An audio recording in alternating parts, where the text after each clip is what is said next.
The most important asset that you can have is people. Taking the Cristina show was very uncomfortable. After that show, that completely changed my mindset. Your success is inevitable. That was uncomfortable for me to be leading people that they know more than you. And no, I'm aging. And you know what's the alternative? To die.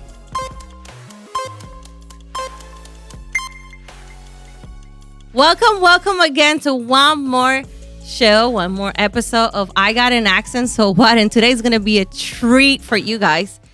This is my beautiful, beautiful guest, Migdalia Figueroa. Hi. Thanks for having me. Thank you so much. Migdalia was referred to me by a really good friend, Giselle Tejeda, in our amazing telecommunication with Telemundo. Your resume, it's huge.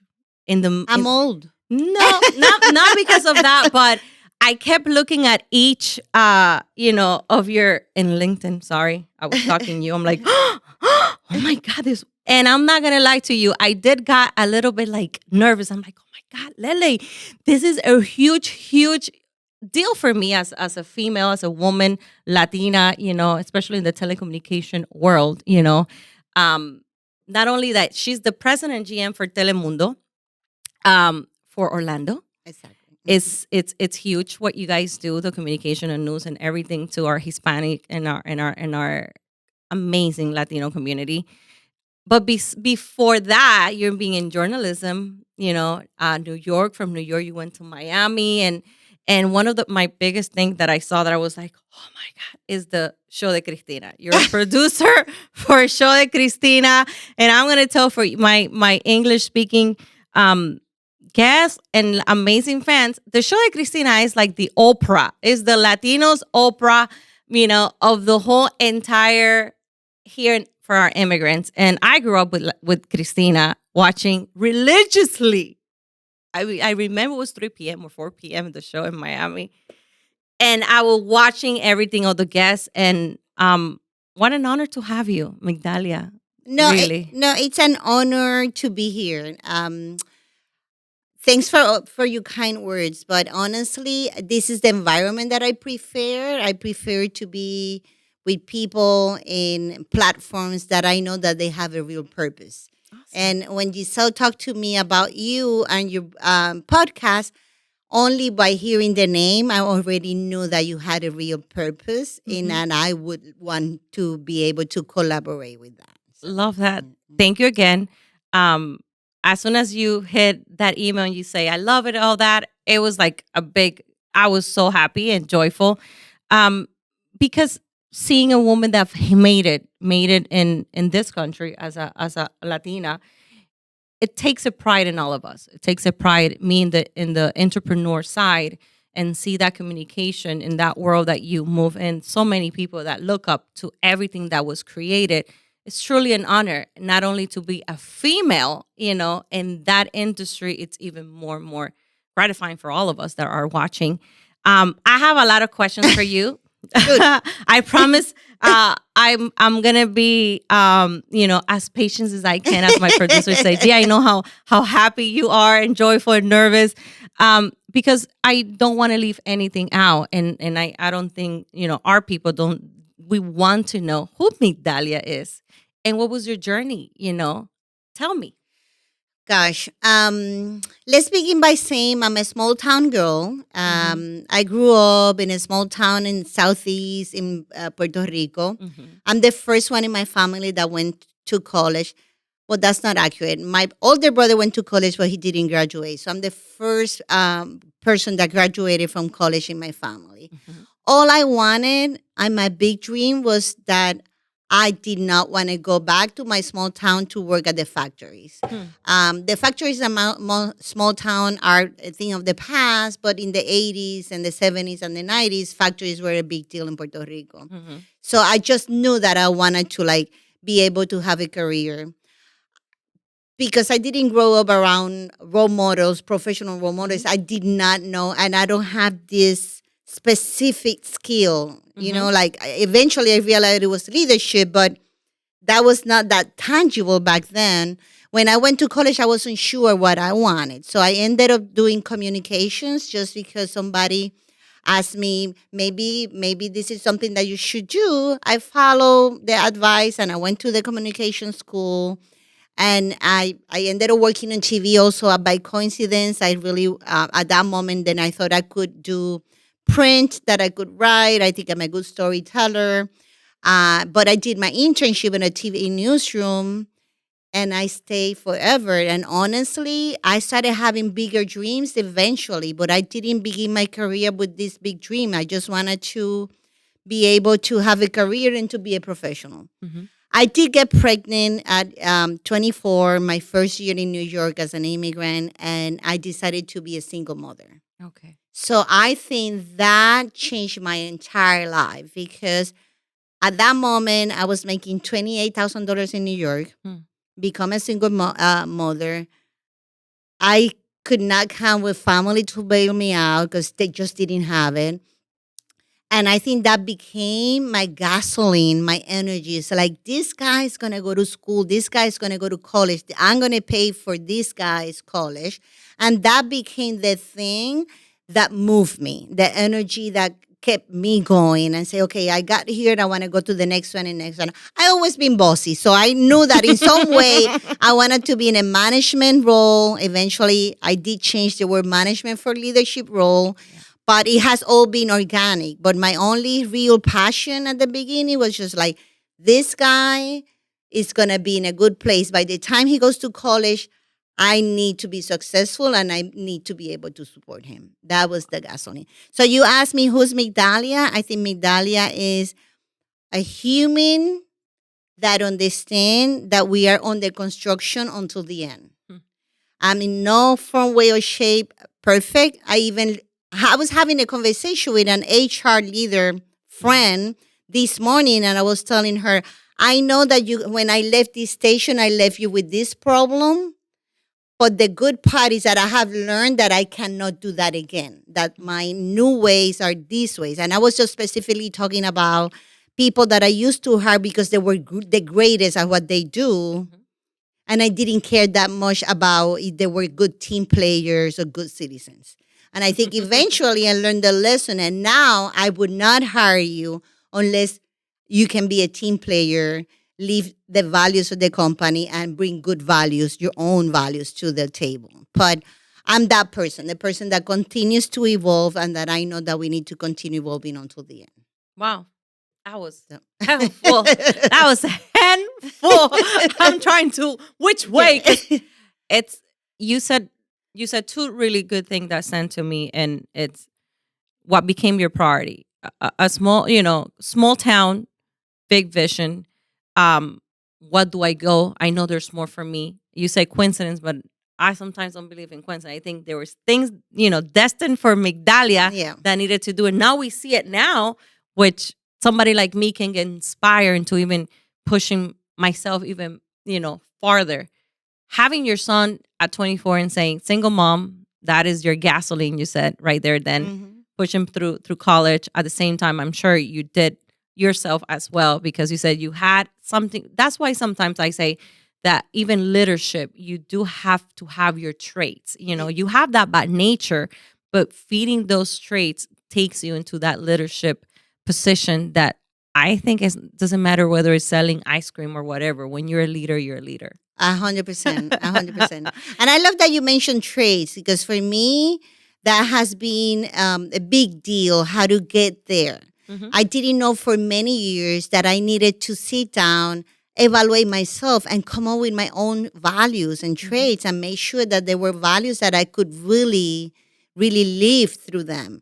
So I think for many years, because also my family is very conservative, my mom is very religious. So for years, I was just trying to live the values that she taught me. And then very early in my career, I became very close with a mentor that we're still very close. And she taught me so much about TV and TV news. So between my mom values and that, I was just trying to imitate both of them, very strong women. So I wasn't sure who I was until one day I realized I'm just acting weird because I don't know who I am. and what I want to put out there. So I sat down, and that exercise took me a long time. It wasn't like one day, 1 hour, and it took me a long time to read books, to listen to podcasts, to go through a lot until one day, okay, let me sit down and create almost like a mission and a vision that a company creates for myself. And say, this is who I am. This is what I want to be. And these are the things that make me thrive and make me happy. That's what you're seeking, what Migdalia, and a lot of times, especially for those young that are listening, that I think it took me until I was in my 30s what I wanted to do in life. We don't, and it's, sometimes we push our kids to get, you need to do this, you need to do that, graduate. All that is very important. But I think also as parents, very important to know what are their traits and what they're good at and guide them through there. And you found yourself, speak about people that inspire you, people that you look up to. Honestly, nowadays, I think the people that are inspiring me are people that understand that that you need to have not only an open mind, but an open heart. So I am I'm 55 years old. I think there's people that describe life in 2 seasons, right? Yeah. That season where you're struggling and learning who you are, raising kids, and in this rat race all the time, Yes. right? I'm an empty nester already. I'm in a little bit more relaxed state. And I lost my train of thought. I'm sorry. I don't know. Okay. What was the question? On But who inspired who inspired me? Migdalia? So right now, I follow lots of leaders and people that they are trying to bring to corporate and to your regular life, your heart. That is no more about your skill level or about your performance or about the bottom line. I'm definitely more inspired now for people that understand that the most important asset that you can have is people. It's people. So, yeah. That already tells me from the get-go that you're a great leader in that sense. When you take care of your people and those around you. You said something also on the training part, which actually something that I recently learned. One of my coaches told me that. Actually, I was having issue in the rehiring. I think I was committing the same mistake. He told me, Gia, stop looking for traits and look for attitude. Traits are teachable. Attitude is not. And he told me, start looking for people that have good values and the same work ethic, and everything else it's teachable. So I became, as you said, surround myself, people that wanted it to be coachable. They wanted to learn from me. And that created such a energy around you. You see their results, you see how they evolve. And it's kind of like that gratifying in that leadership. And you say, people around you.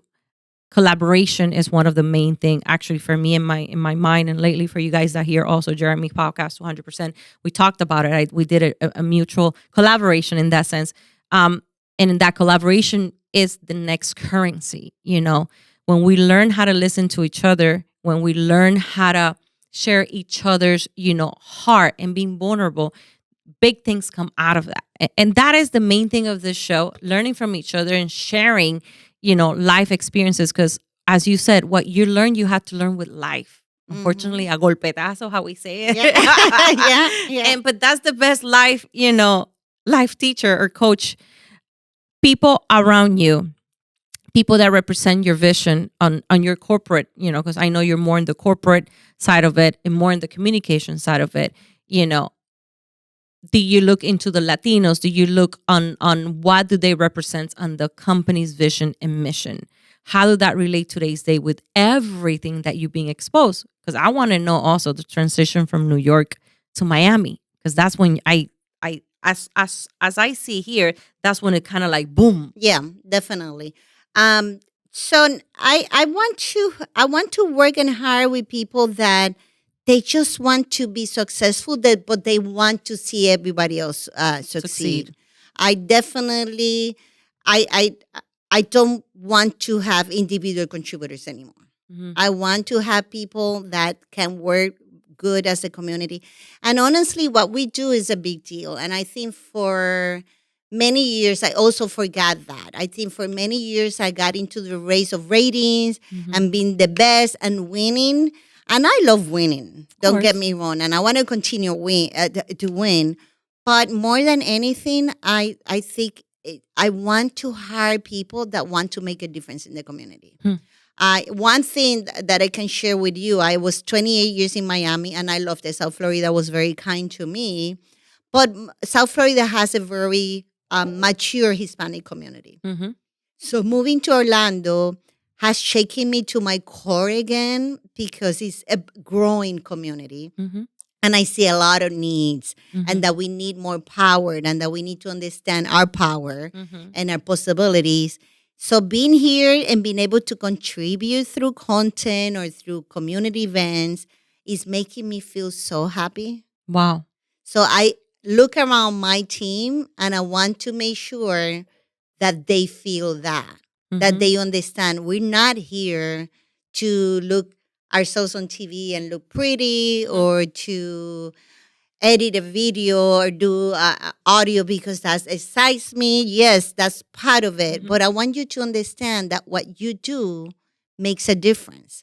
Like 2 weeks ago, if we wouldn't work 40 straight hours without going to home to sleep, so many more people would have lost their lives, right, during the Hurricane Ian. So at some point, that you need to understand that matters, that you have a big responsibility. Because people think, oh, she works on TV. They feel that we have a lot of money. It's not true. It's glamorous. It's not true. It's kind of fun. For me, it's fun because I love it. So I have passion for it. But more than anything, it's very, very important. Like what I do matters. Yeah. And I always tell that my kids, like, make sure that you choose a career that you feel that. Because during COVID, for example, like I think at some point everybody was looking on what's my contribution to the society? What's my contribution to community? Mine is easy from the point of view that I have a job that is already the platform. So something happened in the community, something happened in society, I know what to do. I have a platform. I have a voice. And I don't take that lightly. And I want to work with people that don't take that lightly. Wow. That's very powerful because you said we have a voice, and you said two things are it resonates in me because I lived in Miami. Actually, when I came from Cuba, as every Cuban, we go through Miami. Miami is like our filter. It's ridiculous, and because of Miami, I didn't speak. You know what? The reason why I have an accent is Miami.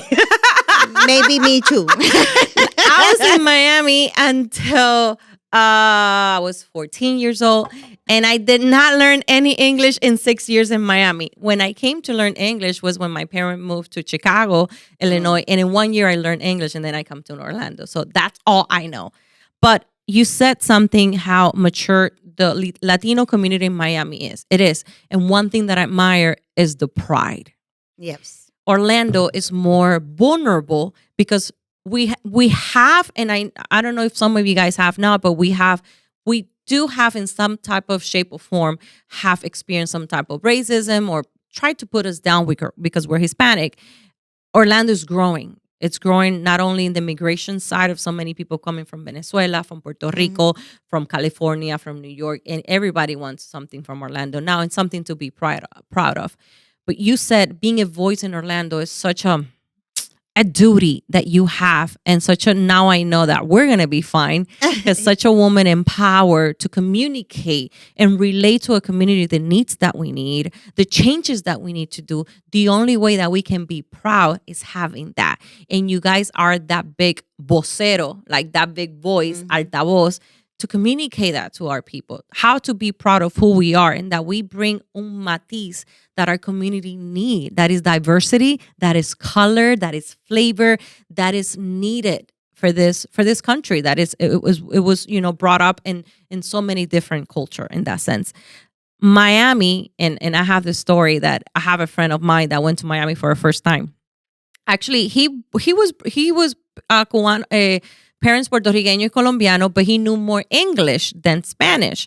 So he went to Miami for the first time several years ago. And it was funny because he goes to Sedano And he started ordering a sandwich and he started ordering, hey, I would like this. And there was a cue, was like, ¿qué dice ese tipo ¿Qué ahí? dice? Él no sabe que aquí no hablamos inglés, que aquí hablamos español. Like, doesn't he know that we speak only Spanish here? So proud. And I'm like, oh my God, my people.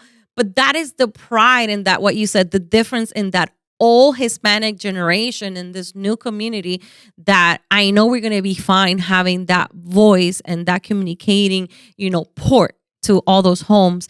And I think that's what this world needs more. This country needs more diversity, that it's okay not to be perfect or even be put in a box. Exactly. Right? Then I see that, and that's when I was like, wow, I know in Miami, even though it was Hispanic, everything Hispanic, todo español. But to be an executive producer of El Show de Cristina, guys, you guys need to watch. Cristina was the bomb. Cristina was like that auntie that you watch each day, Monday to Friday. Like Cristina y Sábado Gigante was like everything. Yes. It was a party in our house. Like, it was your own Super Bowl, right? It was a Super Bowl every Saturday. Saturday Why are you night. going to do a Saturday? Watch Sábado Gigante. Yeah, Are you yeah. crazy? Like, I remember we came in 93 in a raft. So we didn't have any family member here. So it was only those people that we came. It was 23 of us. And for us, it became such a culture that every Saturday we'll get together, get like a pork and hacíamos una piernita. Oh my God, it that's was funny. from 6 p.m. They had to start cooking an hour before Sábado Gigante, and then everybody. It was like a whole entire religion because we only had each other. So we grew up with that intense of Hispanic. It was the only thing that we can see, we can relate, somebody that would remind us where we came from. That is, I think, the sensitive part of it. What relates and what felt like home. We left our land. We felt, and in your case, you could go back to your land. We couldn't. I know. And until today's day, some people have never gone back. So you get to the point that you're like, oh my God, that was everything. How exciting. I mean, tell me. She was managing that. I mean, from 94 to 2000. I was like, how was that? So Christina, I remember back then, everybody used to ask me. She was bigger than life, definitely. Yes. She was she had so many firsts. Mm-hmm. First of all, she started doing her talk show. I think she was close to her 40s. She was on like very early.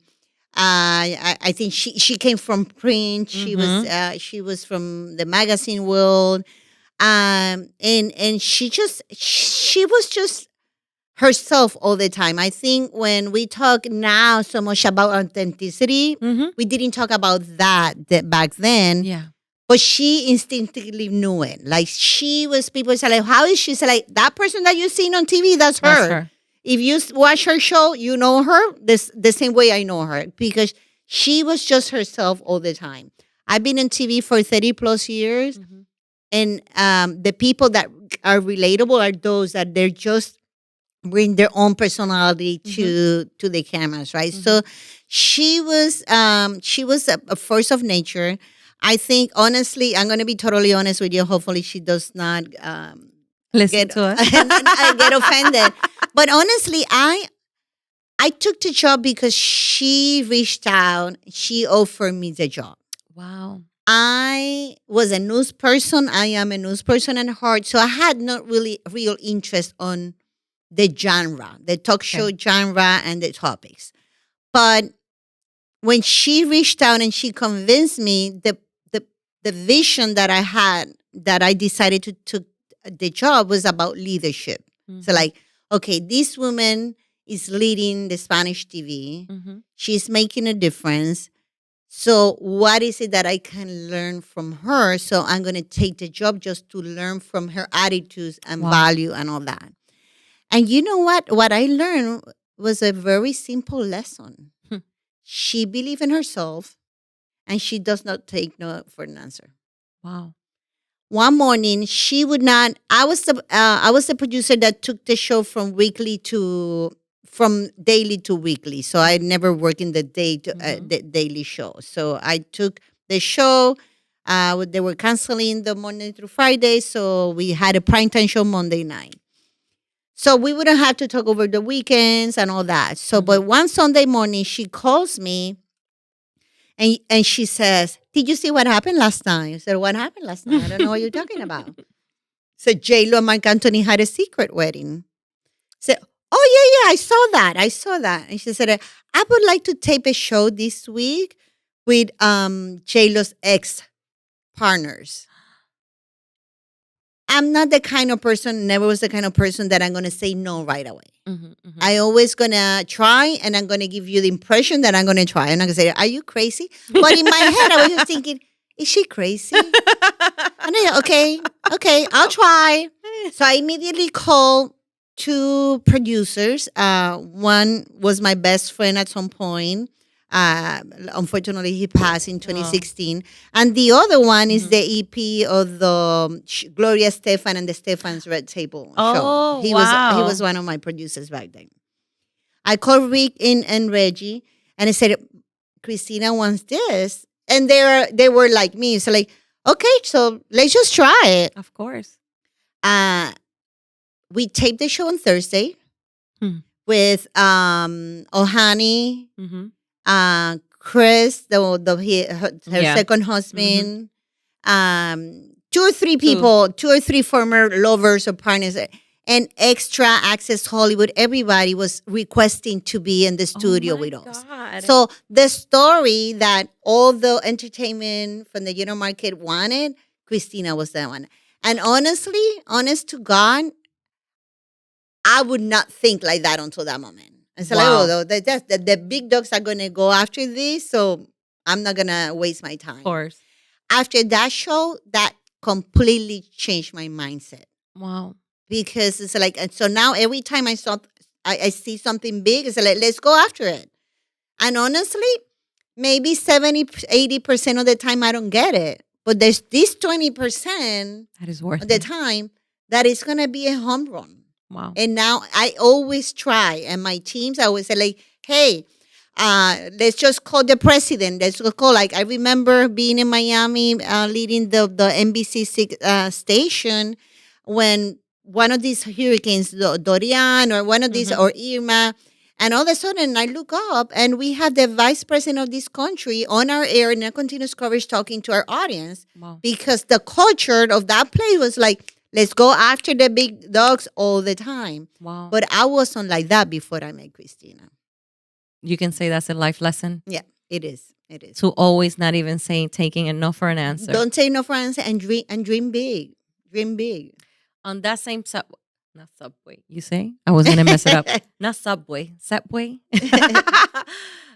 What can you say it's being, not people say mantra, people say quote, that you rule your life by, that you said, remember, Migdalia, go for this? What would that be? Be comfortable being uncomfortable. I'm always in uncomfortable situations. I'm always like, the day you're comfortable, you're not growing, you're not learning. And sometimes I hate myself for it. It's like, I was so fine until last month. Why do I have to take this project? But when I'm very comfortable, I get itchy, I get bored, I get dangerous. So I'm always challenging myself. And I always feel that there's got to be these 2-3% of things that I'm doing that are above my capabilities, but I'm going to get there. Yeah.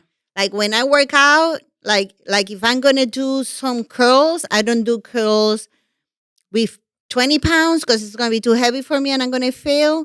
But I don't do it with 10 pounds because that's too easy. So what's the point then of working out? Absolutely. So I never go the extreme route or the easy route. I always comfortable being uncomfortable. Wow. Like, I think one of the biggest thing that taking the Cristina show was very uncomfortable because she was the number 1 show of the Univision Network. At that moment, Univision was number 1. It's not like now that it's a real competition between Univision and Telemundo. So she was it. But I was a news person. It was a completely different genre. And that was one of the conversations we had the day she called me. And it's like, I don't know that I can lead your team because they're the greatest in the business and I have no experience doing talk shows. And her answer was like, oh, they're the expert and I'm the expert too. But what I want from you is leadership. So he said, oh, you want me to manage people, to lead the people. I don't have to worry that much about the TV part, the actual content. And I did worry and I did put my hands on it. I'm hardworking and I take pride from what I do. But she hired me because she wanted me to lead the people. People didn't have probably vision. And that was uncomfortable for me to be leading people that they know more than you or what they're doing. The same when I took the NBC 6 job down in South Florida, I was like, my accent, I think in Spanish, my expertise is in Spanish TV, and my current boss, that was the person hiring me back then too, is like, who cares? We want your experience, we want your expertise in the Hispanic market, and we want your brain power. But it was really out there for me the first couple of years. Every time I had to lead a meeting or do a business presentation, I was just like almost a panic attack because I was so conscious about having an accent. But I have never I feel the fear. Yeah. But I don't let the fear stop me. I think most of the time when I see people that are so brave, most of the time I can see sometimes they're just not conscious of what they're doing. So for me, a person that is brave is a person that can feel the fear and I still say, I'm going to say yes. She's talking. Music in my ear. It's like, it's everything that I experienced my whole entire career. Jeremy and I was very, very young when we got into entrepreneurship, but you said something so powerful that is, get comfortable with the uncomfortable.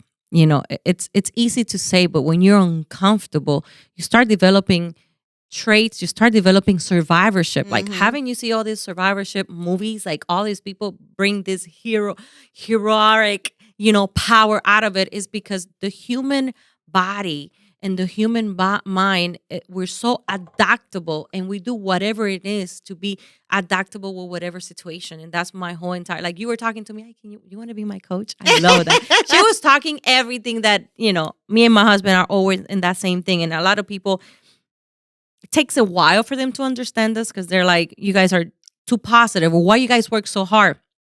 When you have a second chance in life, when you, especially my husband that came illegally, from Peru, and somebody gave him that opportunity, a pastor say, listen, what is it that you need? In my sense, we came with our family. It gets to the point that no, it's not an answer for us. Push that door and, it says that from close to a yes, there has to be a no, and you talking about that survivorship, how you put yourself in that position, that is the reason that you have the position that you have. Nobody gave it to you. You had to bleed uncomfortableness. Yeah. One thing that you can tell me that would piss me off is when people say, oh, you're so lucky. No, there's not lucky. Do not tell me that. I busted my behind for this. I've been many times in the right place at the right time. That is true. That is true. And you would understand me in the entire journey. Said, some people can get confused. Oh, you're so lucky. Like Christina called me. I didn't apply for this job. Like I have had so many jobs that I never apply for them. Wow. And I have applied for jobs that I didn't get too. Of course. But your duty is to be ready. Is to be ready. You can be seeking for the opportunity or not, but you're ready. So every time that thing that people call luck have knocked my door, I've been ready. Being hungry. I've been hungry and I've been ready. And many times, like the job that I have right now, it's also making me uncomfortable because I now have to lead the entire station. I did not know anything about sales. And finance, my finance point of view limited to managing only one department. I'm doing it. Some days are better than others, but I think transparency was a big deal. When I joined the team, I told specifically the finance and the sales department, like, help me out. I don't know what I'm doing, but I'm here to learn, and I'm here to lead you, and I'm here to support you. And honestly, I haven't felt the resistance that I felt in other places when I knew what I was doing. Absolutely. I think that transparency and saying, I don't know, but it's not true or real that a first-time GM will understand the entire station. Because if you come from sales, then you won't understand news or marketing. So I was an expert. I'm an expert in news and marketing, but not in sales and finance. But at the end of the day, what I've learned also to realize is that it's people. Like you need to take care of people. So for me, the most important trade that I can have that is a transactional trade Mm-hmm. to be successful is just hire good people and Yeah, let them operate. Be there for them, but hire the right people, surround yourself with the right people, and let them operate. exactly. Delegating, and that's one of the biggest lesson for me in my type of industry. Leadership doesn't have to be good in everything, just to lead. Mm-hmm. Then you partner up with those, because that's what I like to call my amazing staff. Partner up with their amazing qualification that then, I try to even, and I tell them, guys, don't feel bad that you guys might be smarter than me. It's okay. Oh, most of the I'm time. okay. Most of the saying time, my that. staff are like, most of the time, I'm surrounded by people that are way better than me. But that's what leadership is all about, because they help you to relate that message, or they help you to go farther for whether it's our vision and our mission in that sense. You said something on when you see more, I'm in myself, that I see more capable people in other area. For instance, I love, public speaking. It's one of my always passion that I've always done. And as you said, the nerves never leave. The nerves are always there. The nerves remind you that you're human. The nerves remind you that you're entering into something. I think any telecommunication, any channel, we have to always be nervous in the sense, because the message that we can relay and we can say can destroy and create a person, right? So I think that's always the nerve of what people's opinion and what it is. But when you see other people sometimes less qualified than you and they're doing it, you're like, I can do this.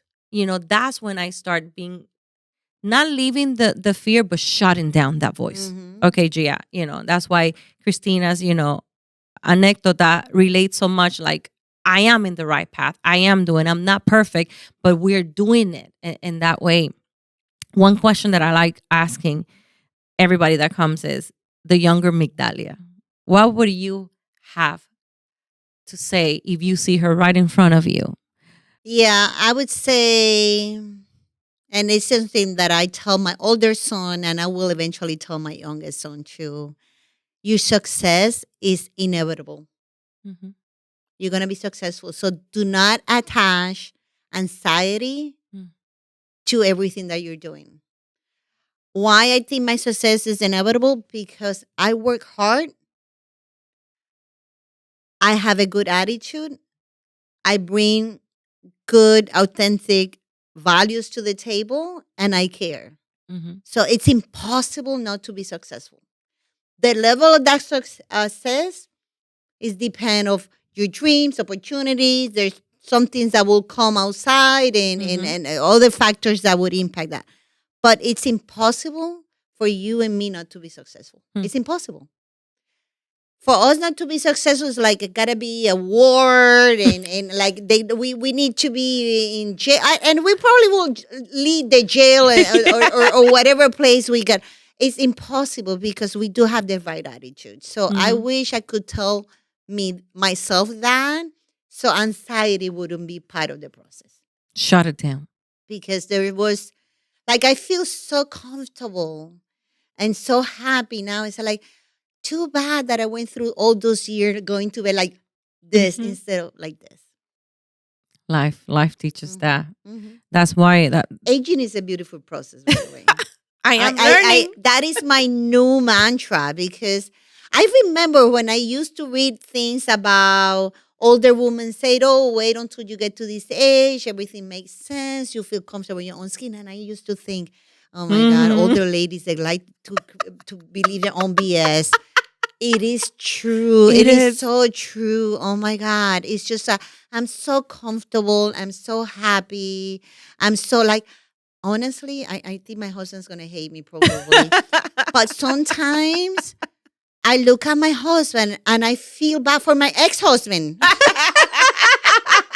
Because I said like, oh my God, I was so strict and so like driven and so like it needs to be this and it needs to be planned and it needs to happen today. And now I said, like, okay, we'll get to that tomorrow. Like I'm so much relaxed and comfortable. It's just your amazing. mental peace. but and then I wish my new mantra is that I wish the societies would go back to love, respect, and honor Mm-hmm. aging. I The don't want to process. use anymore, for example, the word anti-aging. I'm using this anti-aging cream, and no. I'm aging, and you know what's the alternative? To Uh-huh. die.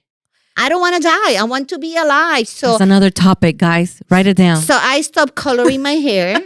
Love it. I stopped getting Well, uh-huh. injections.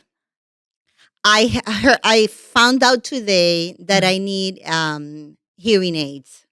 No. But you So- hear me very well. So and for a second it shocked me. yeah. And then I had an event today at the Arnold Palmer Children's Hospital, a bingo for Hispanic Heritage. And I saw all these kids that they're sick. And I said, like, how dare me to be sad because I need to use an A earpiece? I'm alive. I'm healthy. My 2 boys are alive and healthy and thriving. Who am I to want more? So I just need to celebrate what I have Yes. and who I have become, and I'm loving it. And it's like BS. You want me to use the word or the concept anti-aging? No, I'm aging, and I'm aging beautifully, and I'm enjoying it. I still have dreams. I still feel pretty. I still love my husband and love having intimacy with him. I still going dancing. I still going, like, I have a bunch of friends that are way younger than me, and I still enjoy going out with them. Yes. I'm alive. Wow. I'm alive. I'm planning to continue like this until the end. Migdalia, I don't want to add nothing else to that. Yeah. Because to me, you're an inspiration. Every day, especially women, that we look ourselves in the mirror, we try to find what to fix or when is the most natural effect and process. So to my girls out there, here's a lesson for all of us, to hear and a mantra to go by. You're such an inspirational where you're standing, and I want you to know that you have that duty to tell women like me, women that are in the process that, we see them putting so many filters, so many things that you're like, you have to be happy with where you are. And if you're not, then do something, fix it. Exactly. Like, listen, I think we're 3 things.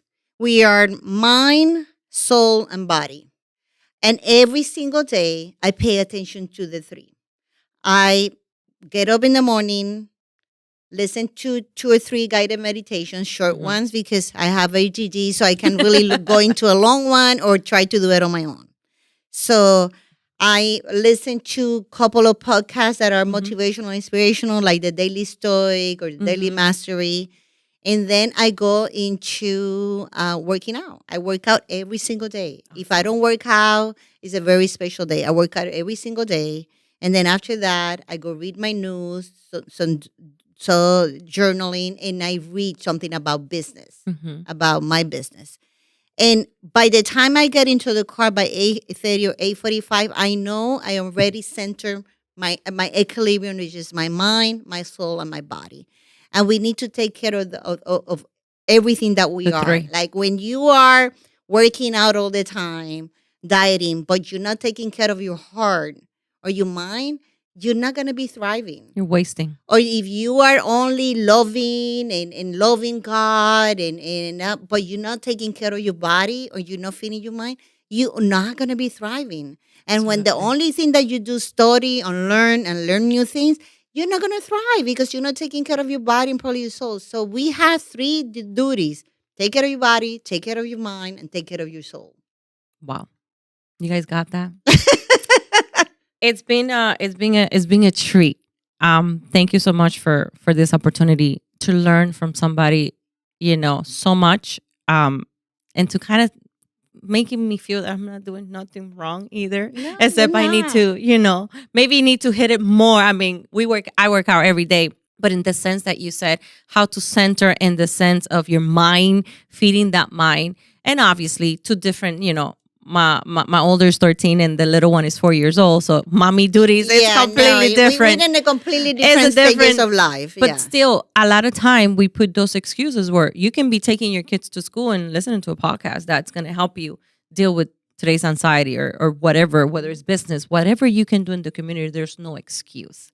Well, when I narrated my morning, for example, that doesn't mean I'm not doing, like, I'm doing something else. Like when I'm applying my makeup or taking a shower, I'm listening to news. Like, or my way to work, I listen to a news podcast every day. Rather than listening to music, guys. Exactly. Instead of, and I love music and I love to have fun. Of course. It's part of it too. But there's moments for everything. There's a balance. Yeah. Life is a balance. Yeah. Thank you so much. I don't want to add nothing else. I'm full, like in my mind and my knowledge, and to know that there's so much more to give to our community, to women out there, that I think is a duty for all of us, to women, that you can be the best version that you can be. Let's quit, blaming whatever excuses is out there. If you want to find it, like you said, it's not luck. It's just make sure. And actually, my husband says that, and I hate that I have to label him on that. My husband, he says, make sure that you're the hardest worker in that room. And that's one thing that my husband, he barely sleep like 5 hours. I try to push him too, because I know I need a healthy husband as well, so she can be enjoying what she's enjoying, that empty nester. But life is that balance, and thank you so much again, my amazing people. Before I forget, because my producers are going to kill me because I did not say, don't forget to subscribe, rate, download in any podcast platform. Let us know how you enjoy this amazing treat for this amazing and powerful woman. And I can't wait to see you to the next time. I love you all. See you next time.